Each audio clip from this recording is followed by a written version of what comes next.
Assalamualaikum warahmatullahi wabarakatuh. Perkenalkan, nama saya Rizky Barudin dengan NIM 22OSP701. Di sini saya akan menjelaskan tentang materi terkait PLC, di mana video ini saya buat untuk tugas MIT PLC yang diampu oleh Bapak Taufik. Baik, langsung saja yang pertama yaitu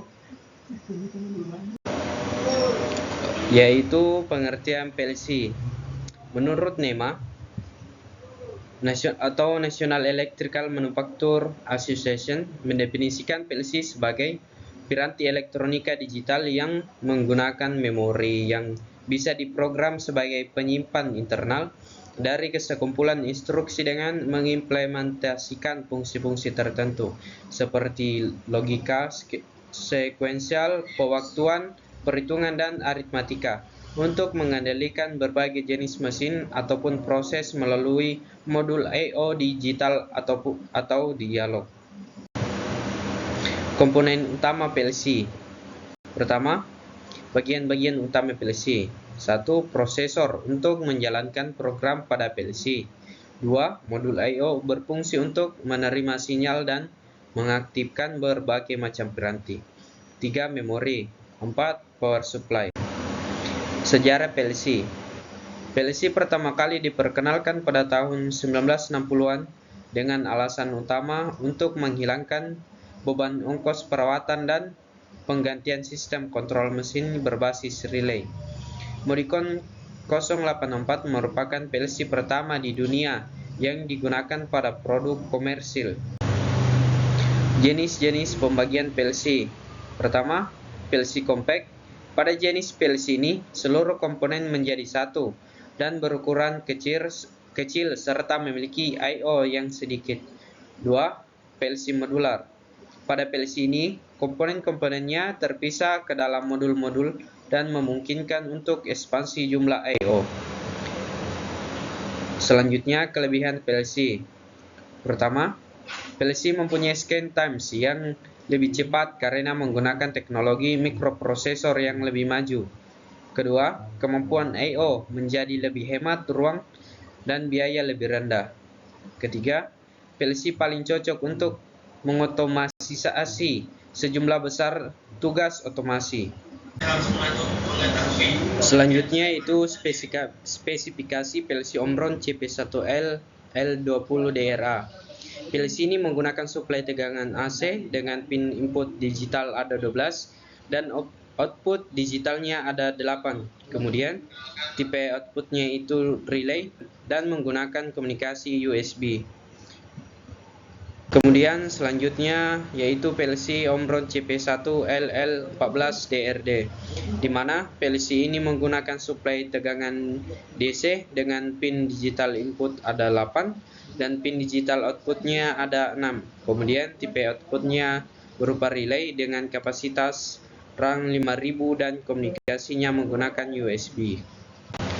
Kemudian PLC Omron yang ketiga yaitu CP1E S10DRD, di mana PLC ini menggunakan suplai DC dengan pin digital input ada 6 dan digital outputnya ada 4. Kemudian tipe outputnya relay dengan program 2000 step atau 2000 rang dan komunikasi menggunakan USB.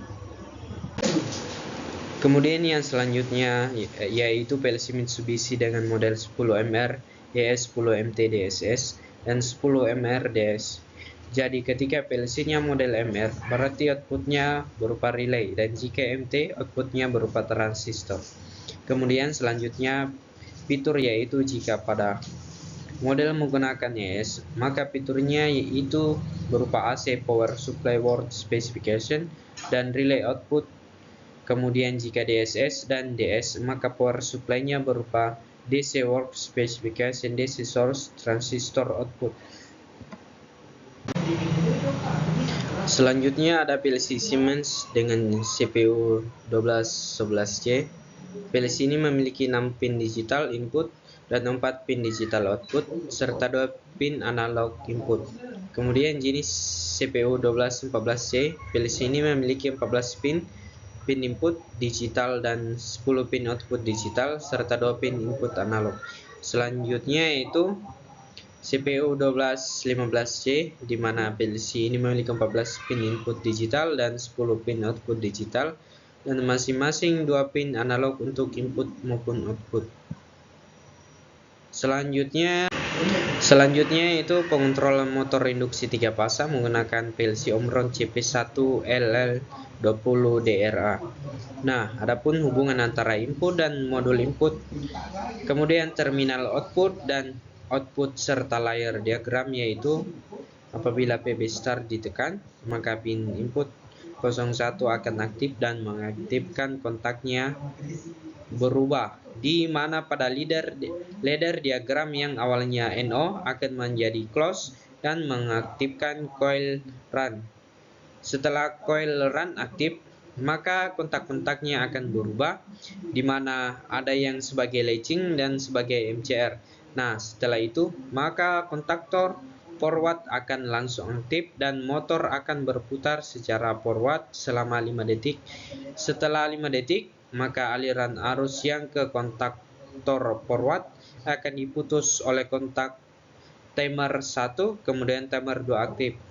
Setelah timer 2 aktif, maka akan energize dan akan mengaktifkan kontaktor reverse. Kemudian motor berputar secara reverse selama 5 detik. Kemudian setelah 5 detik, timer 3 akan energize dan memutus aliran yang ke kontaktor reverse dan mengaktifkan timer keempat selama 3 detik. Kemudian timer 3 akan energize, kemudian siklusnya berulang hingga tombol stop ditekan. Terakhir yaitu forward reverse otomatis menggunakan satu timer. Jadi di sini untuk merubah arah putaran motor sesuai dengan waktu yang ditentukan, kita menggunakan compare, di mana coil kontaktor forward ini akan aktif dari rentang waktu 160 millisecond hingga 110 second dan akan berhenti mulai dari 109 second hingga 80 millisecond. Setelah itu coil kontaktor reverse akan aktif dari rentang waktu 80 millisecond hingga 30 millisecond, kemudian berhenti.